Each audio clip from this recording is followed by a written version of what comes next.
Okay, we got a new Magic set, so we got a new video talking about the fresh cards that are coming to Modern. The release of Wilds of Eldraine is right around the corner, the sequel to what was, in my opinion, the most broken standard set of all time. Throne of Eldraine was a truly, truly ridiculous environment. There's a long, long list of unbalanced cards from that set that really just changed the landscape of Magic. The sequel set, like the sequel to most broken sets in Magic, is certainly a lot more tuned down. This is not a set where I think anything is going to be too busted, but there is a lot of fun stuff. This is perhaps the most fun for Modern set in recent memory. There are a lot of cards that have build around, brew potential, small competitive implications, but unlike some of the sets recently, specifically Lord of the Rings, I don't think that there's anything that's going to really reshape the landscape, but that doesn't mean we can't have a lot of fun as brewers. So let's go ahead and start talking about the cards. So in these YouTube videos, I tend to like to pick the most powerful card, the card that I think has the most competitive implications, and talk about it first. In Wilds of Eldraine, I do think that there is a more flat power level across the best cards in the set, so instead I wanted to pick the card that I was the most excited to play with, rather than the one that I thought necessarily has the most competitive implications. So this is Knight of the Sweet's Revenge, a 4-mana enchantment that enters the battlefield and makes a food token. And it basically turns all your foods into Mox Emerald, gives them the ability to tap for green. And for 7 mana, you can sack it and give all creatures +X/+X until end of turn. Works as the number of foods you control. What I like about this card is kind of twofold. One, I've played some builds of food decks with Academy Manufacturer and Peregin Took. These decks are very, very good at putting a ton of game objects into play, but they're not very good at... they get stuck on mana really often, and they can be kind of... it's kind of hard for them to leverage those game objects into meaningful advantage sometimes. I think Knight of Sweet's Revenge does that very, very well, while also just randomly playing very well with Gingerbread Cabin. It's a 4-mana enchantment, so in turn 4 you can pretty consistently fetch a Gingerbread Cabin, get a food, play Knight of Sweet's Revenge, get another food, and have minimum 2 mana immediately after, although you're likely to have more food tokens so that you can almost just pay for itself the turn you play it a lot of the time. This card reminds me a lot of Urza, the 4-mana creature, but not weak to creature removal, not weak to dress down, and weirdly enough, green is a much, much better color for these kind of effects than blue. Double blue is always kind of a little bit weird on the archetype. Food is an archetype that has lots of good green cards like Peregin Took, Finale of Devastation, Standard Steelseeker, Gilded Goose. There are less good blue cards for the food archetype. The main one is like Emery, and that one's even kind of mediocre, to be honest. So I'm very excited to play it. It is also very nice that like it's both a mana engine and mana payoff. When you have a lot of food tokens, you can just win the game, Crater Hoof. I think that aspect of the card is pretty exciting. I don't think that this is going to be a card that totally changes the dynamic of anything, but it is one that I think will lead to some very interesting deck building decisions and lots of fun turns, which is just exactly what I'm looking for in a new Modern card. Next on the list of cards to talk about is Experimental Confectioner.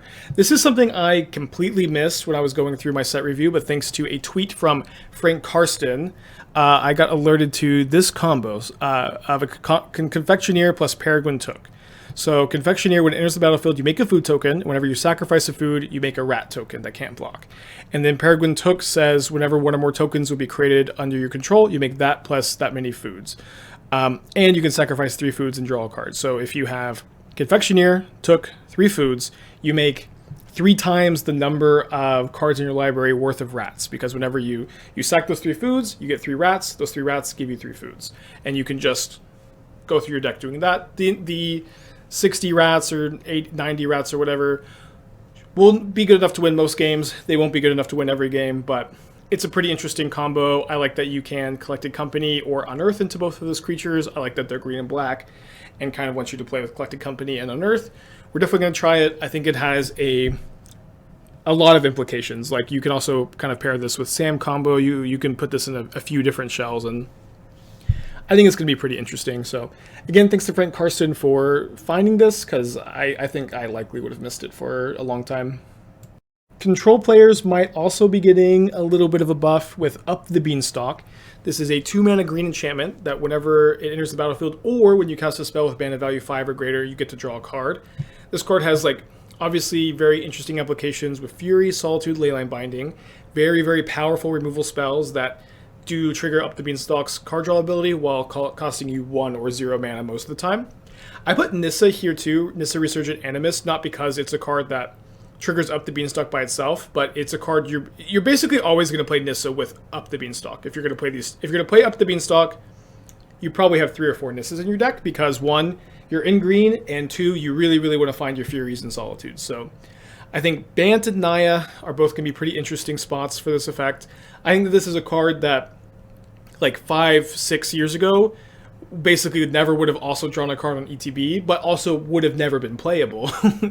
Not drawing a card by itself, but because it replaces itself and stands to like draw 2, 3, 4 cards over the course of a game, it's one I'm pretty excited to try in Bant and Naya shells. Next we have the only non-green card I'm super excited for from Wilds of Eldraine, Beseech the Mirror. This is probably a card that has more implications in Legacy, being able to like sack your Crow Mox, Mox Opal, and do something immediately powerful is going to be a bit better in that format than in Modern. Make a food token with a cookbook and then choose to get the ring or Sheoldred. I do mostly think that's what this Beseech the Mirror says. 4 mana, sacrifice a token or artifact sometimes, and then either put a ring or a Sheoldred into play. But we have had a good amount of success playing mono black or mostly black builds of ring decks. And what's really interesting is that on turn 4 on, you almost always want to put either a ring or a Sheoldred into play. And the fact that this can be either instead of just one, obviously, I think it's pretty interesting. You can also put like a Damnation into your deck. You can put like a Necromentia in the sideboard. You can, do some cool sideboard stuff too, but it gives you a lot more flexibility and immediate impact that I think is pretty interesting. It is also worth noting that Beseech the Mirror can be a second copy of the ring. If you just have one, you can sack a ring to get another ring, and that way just keep your protection going, which I do think is very good. I do think it's very good. It is, of course, worth noting that the bargain mode on Beseech the Mirror is very restrictive. I've seen a lot of people go, oh, this is just an automatic 4 of Coffers. You can just sack a Relic of Progenitus. You can sack an Orc army. But 8 enablers of things to sacrifice is not enough, and also Relic is not that good a thing to sacrifice. You're not going to just want to like put yourself super cold to counter magic 2-for-1ing yourself in that manner, but also just having 4 relics, 4 Orc armies is not nearly enough. So I think that the main spot Beseech the Mirror could slot into is like a mono black food deck. Lots of tools from food deck from Eldraine, of course. It was also the set that the food mechanic first showed up in. But just being able to like make a food token, sack that, I think that that's going to be a more common way to enable Beseech the Mirror. There may be a few other tools you can use, but for now, that's almost definitely going to be the place I start with it. We also have a really cool and unique Jund combo coming to Modern with Blossoming Tortoise. Blossoming Tortoise is kind of like non-legendary Soul of Windgrace. 4 mana 3/3. Whenever it enters the battlefield or attacks, you mill 3 cards, then return a land from your graveyard to the battlefield tapped. Activated abilities of lands you control cost 1 less to activate, and land creatures get +1/+1. So I don't think I would be talking about Blossoming Tortoise if it wasn't for its combo with Lava Claw Reaches. Blossoming Tortoise turns this ability of Reaches, pay X, this creature gets +X/+O until end of turn. That becomes 0 mana. So if you have an animated Lava Claw Reaches and a Tortoise in play, you have an infinite power Lava Claw Reaches, which I think is interesting. It's also very cool that Blossoming Tortoise is almost always going to be a 2-for-1 the turn you play it. It is also really convenient that there is a Jund deck already in Modern that likes to return lands from the graveyard to play, Jund Saga. It is also, I think it is going to be good to play your Tortoise, get an Urza Saga back. It even makes your Urza Saga Construct Generation cost 1 less mana. That's not nothing. And I'm excited to try this. I'm not sure how competitive it's going to be. It's really going to be the kind of thing that's going to take some time to tune a deck list, get some playtesting done, but has some implications, and it will just definitely be fun. Our next good green card from Wilds of Eldraine is a hilariously upgraded Quirion Dryad. It is Almost exactly the same card, 2 mana 1/1. Whenever you cast a non-green colored spell, put a +1 counter on the creature. Better creature type being a human instead of a Dryad, and then it also has almost a Reckless Impulse stapled onto it. Reckless Impulse is a card people do like to play in Modern. Exile top 2 cards of your library until your next instep, you may play those. Reckless Impulse is a little bit better because it lasts until the end of your next turn. This one only lasts until your next instep, but because it's an instant, you can go end of turn, seek the beast, untap, and have access to those cards. I think Questing Druid is going to be a pretty powerful 3-for-1 in prowess style decks. I think you can get a little bit creative in how it is that you play the card, but I do think that this is good enough. That it is a powerful 3-for-1.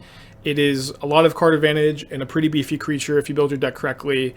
And just like the fact that just the adventure half is playable in Modern by itself is good enough for me to just want a slight, like, stapled onto like a slightly underpowered creature is, I think, exactly where you want to be for this kind of effect. And I do think that this is going to be a card that I'm playing a lot of in Modern, and how good it is overall, I think, will yet to be seen. But I have my suspicions that this will be pretty dang good.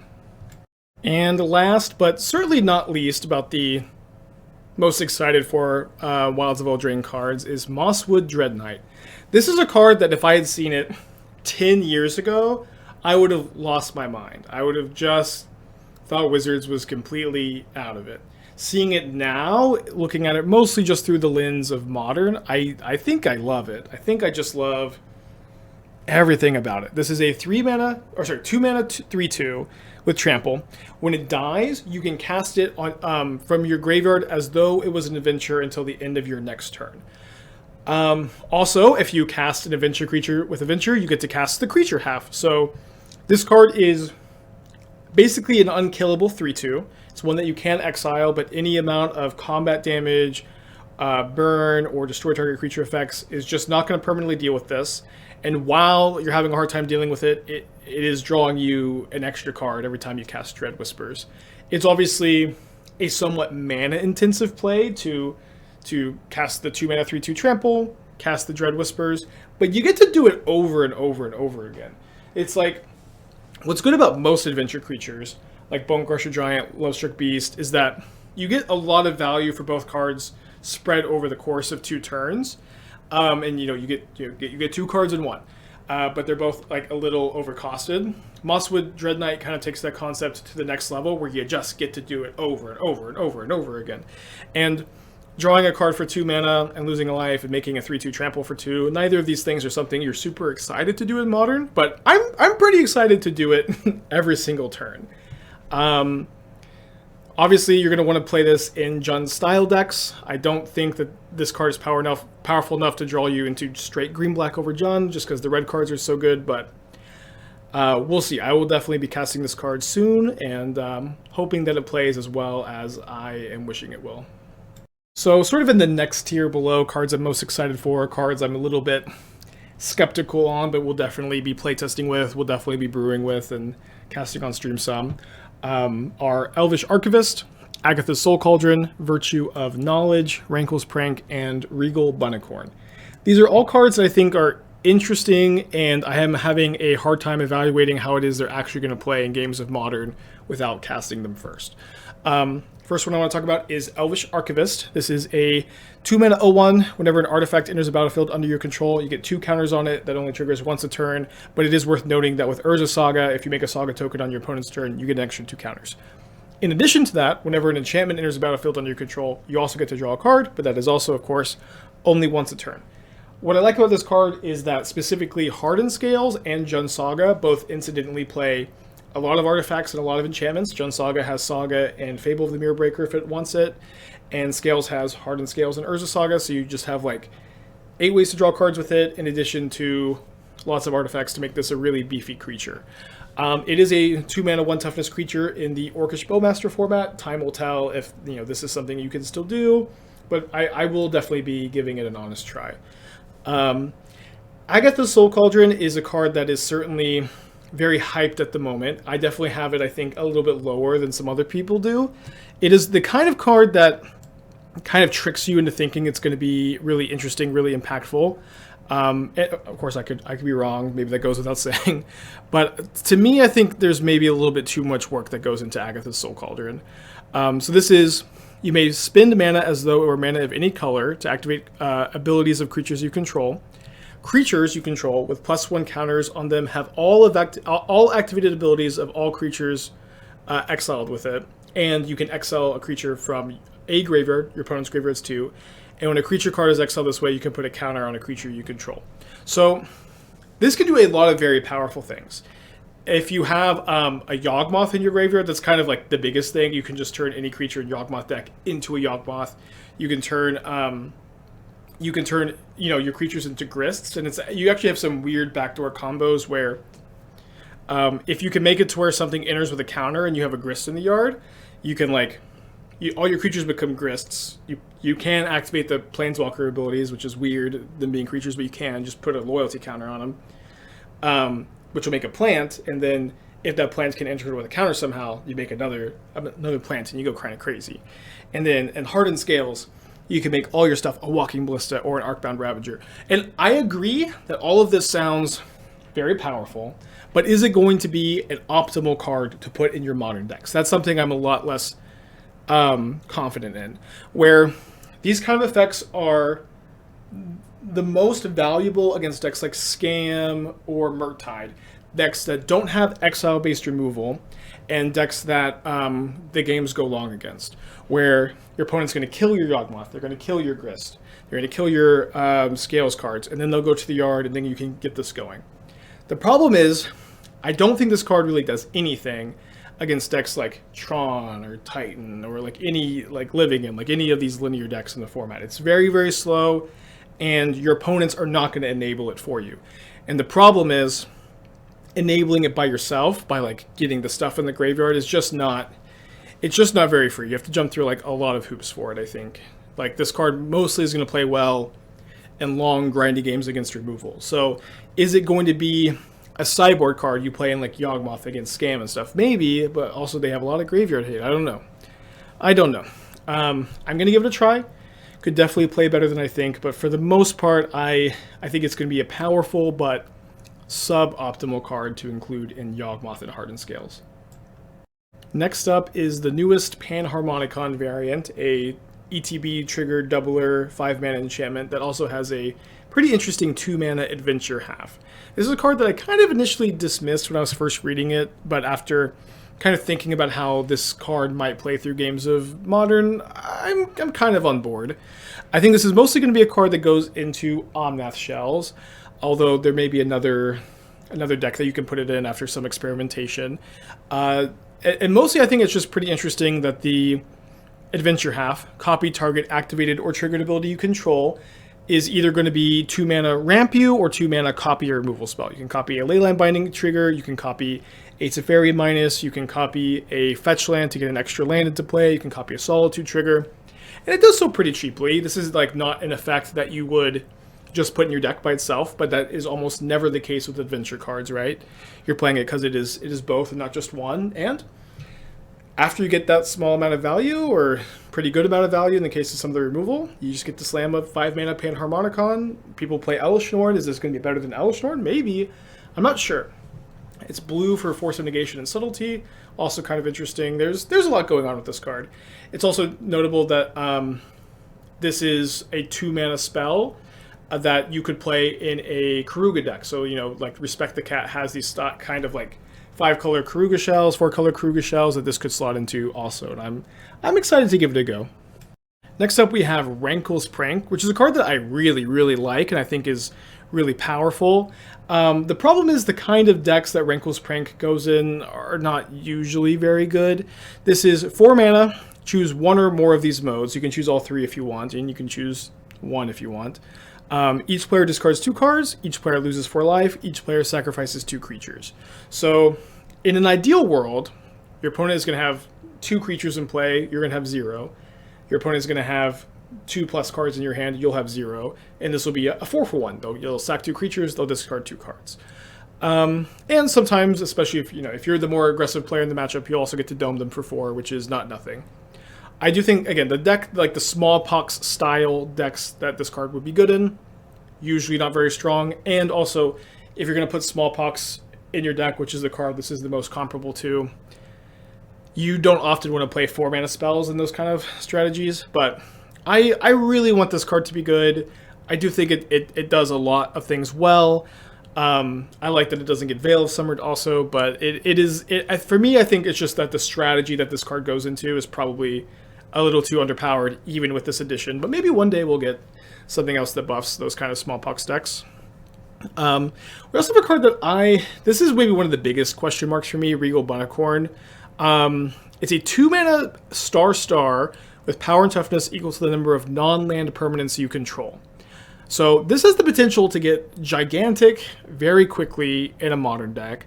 The problem is, I don't think that star creatures in modern specifically have a very high ceiling just because they just die to Dress Down and they die to all the good sweepers in the format, or in this case, but this is one I'm going to really need to playtest. This is one I'm going to need to put in a deck, cast it, turn it sideways, see if the upside outweighs the downside. Of all the cards on the list, this is probably the one I think is the highest chance to not be very good, but we will definitely give it a go. So it took them like 8 years or something, but Wizards redeemed themselves by printing a cycle of enemy color creature lands that don't suck, or at least are not, or at least are more comparable to the power level of the original Zendikar creature lands. Back when the second Zendikar set or whatever came out, and they printed the Needle, Spire, Shambling Vent, it was like immediately apparent that all of these cards were just weaker than like the Celestial Colonnades and the Raging Ravines that we had seen in the past. All of these creature lands are better than their initial cycle. You'll never play any of those cards again, but we also weren't really playing any of these cards anyways. Even Raging Ravine, Celestial Colonnade see almost no play. I think that there is a low chance that you actually put these cards in many, if any, of your decks, but keep them on your radar. I'll probably be just putting 1 or 2 in some strategies and kind of see how they play, but for the most part, I still think that you just have so many other good utility lands, like the channel lands, the creature lands that enter untapped, like Hall of the Storm Giants and Den of the Bugbear, that it's kind of unlikely you really register these cards that often. So this is kind of a disappointing slide because I have been so excited for Karumonics for a long time. This is a 3-mana 3/3, Toxic 1, other rats you control get Toxic 1, and when it enters the battlefield, you look at the top 5 cards of your library, and you can put any number of rats revealed that way into your hand. Karumonics is one of the best tribal cards ever printed, full stop, but just sees no play because there are just no good rats. Like, you have Karumonics, and you have Pack Rat, which is disappointing and not that good, and then you have really nothing else besides, like, Greasefang. We have to build a Greasefang deck. It's a whole thing. It's a whole thing. And then we were excited because maybe we would get, like, a bunch of new rats that are good, and we could finally play Karumonics. We did not get a bunch of new rats that are good. We got one rat that is okay, Lord Skitter, Skewer King. Whenever another rat enters the battlefield under your control, exile up to 1 card from opponent's graveyard. At the beginning of your combat of your turn, get a rat token. This one is okay, not even that good, but I'll register it. And then we also got Tangled Colony. Sorry, I cut the power toughness off, but it's a 3/2. 3/2 can't block. When it dies, create X rats, where X is the number of damage dealt to Tangled Colony this turn. Also okay, just totally fine. Not like really good enough for Modern, honestly, and still not enough rats for Karumonics. I'll try to get a YouTube video or a stream going, but we're probably still like 5 years away from broken rat deck in Modern. Devouring Sugarmaw is a card I didn't really know where to place on the list because it's not one I'm super excited for, and it's also not really a build-around card because it just slots into one really specific deck. But I will say this.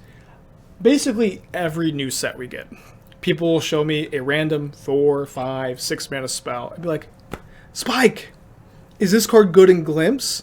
Can you imagine casting a Shardless Agent, revealing Glimpse from Tomorrow, and putting this 4, 5, 6, 10 mana value spell into play? And my answer is usually the same. It's like these kind of cards are not the cards that are good for Glimpse. Like Atraxa being printed was not a big deal for Glimpse because when you cast Glimpse from Tomorrow and you put a bunch of big stuff into play, You win most of the time, and then when you can't do that, you lose most of the time. And that's just how the deck works. What is an actual upgrade for the deck is a card that meets Cascade deck building restrictions that can put 2 permanents into play before turn 3. And Devouring Sugarmaw is the second card that does that. The other one is the Evoke card from Modern Horizons 2, blue-green Evoke.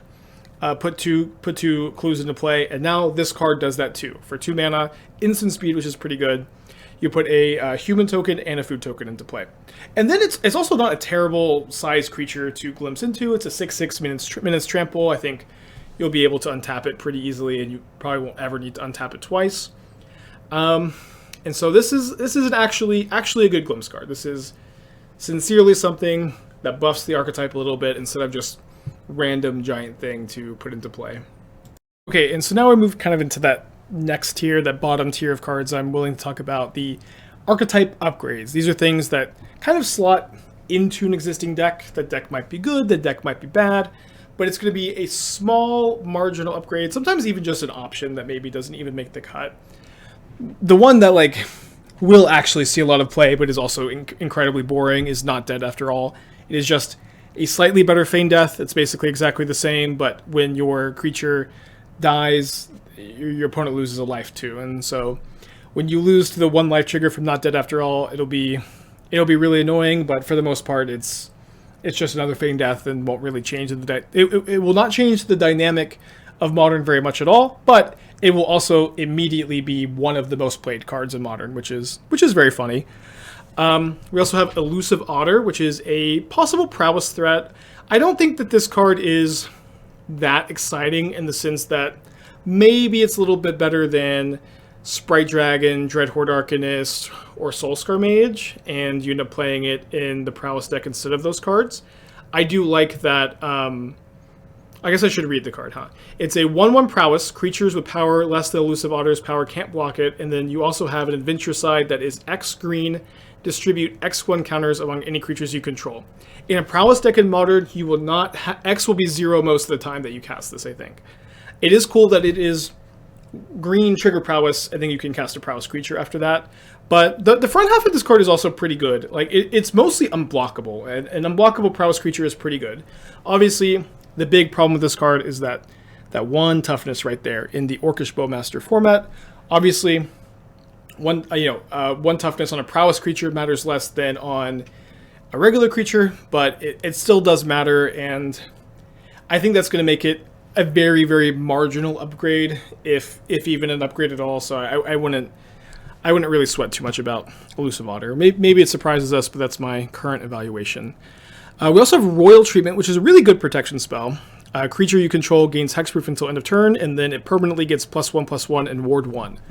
I think that if I was going to play Infect, I would probably play 4 copies of this card forever. This card is, like, I think a lot better than Snakeskin Veil and a lot better than Blossoming Defense. Do I want to play Infect in Modern right now? No. No, I do not. But this is an automatic 4 of it, in fact, I think, and I might do a stream with it, you know. I like to play Infect, I guess, even if I know it's not a good deck. We also have Hopeless Nightmare, which goes in the Demonic Tutor Special, Mono Black Burn.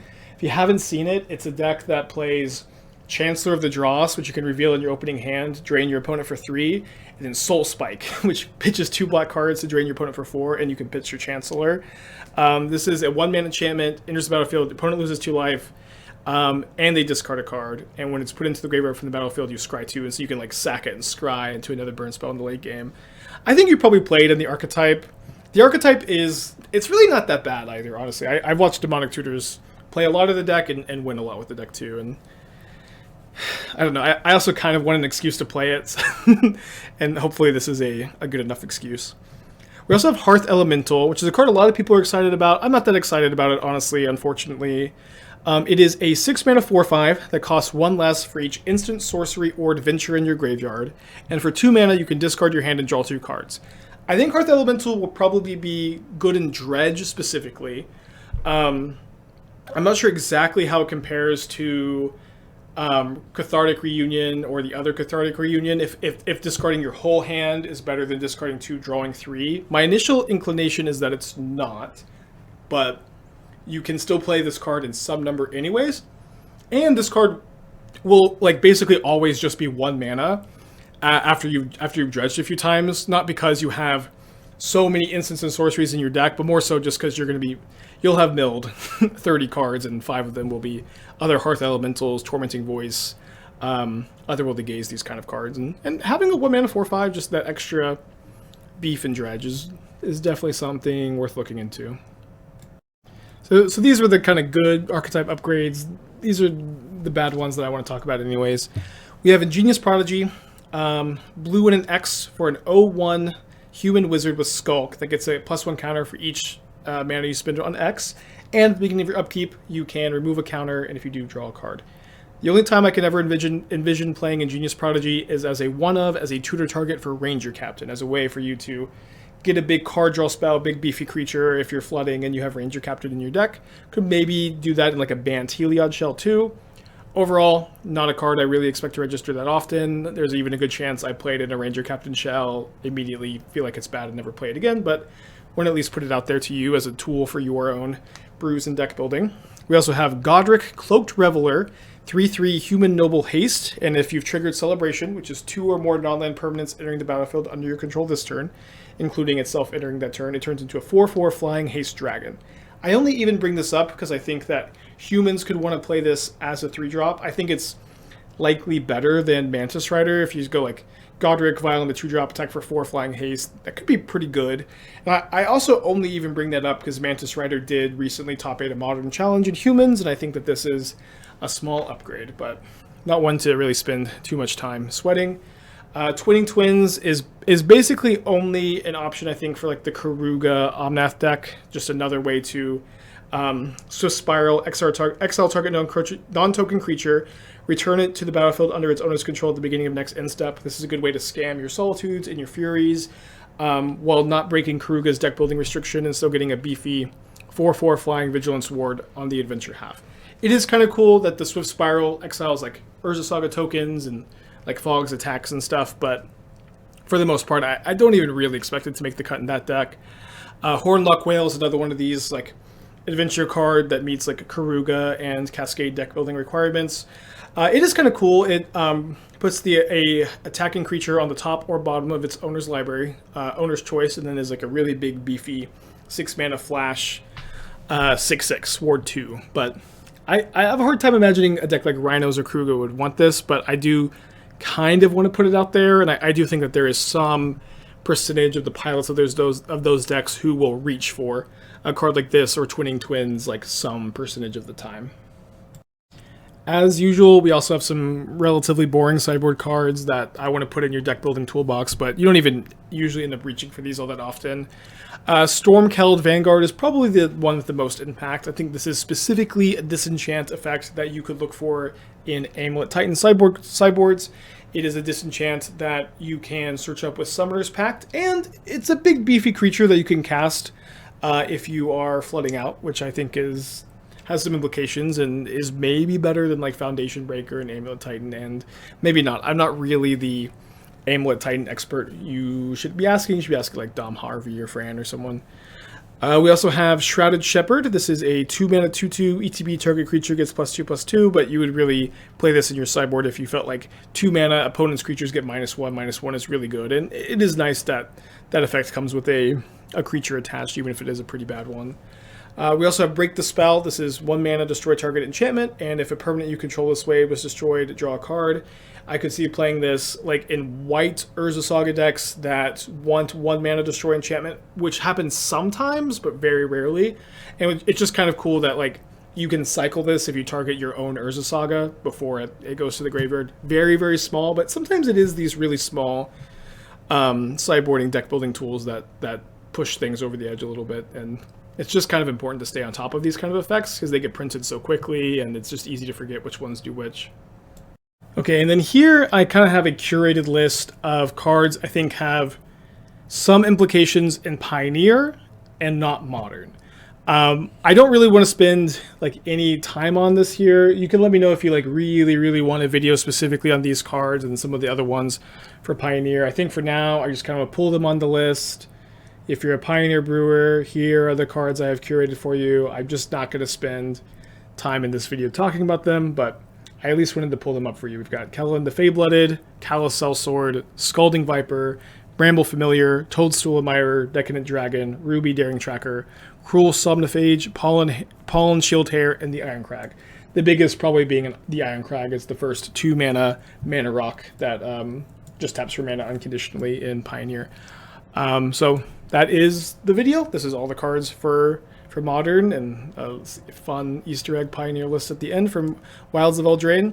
Definitely a lot more stuff here than at first glance. It's like this a lot of the time, but at first glance I really didn't feel like there was going to be a lot of stuff, but after diving deeper I felt like there actually is a lot of very, very fun stuff, and I'm excited to get into it. Always excited for new cards, and I hope you guys enjoy the brews when they come out. See you next time. Bye.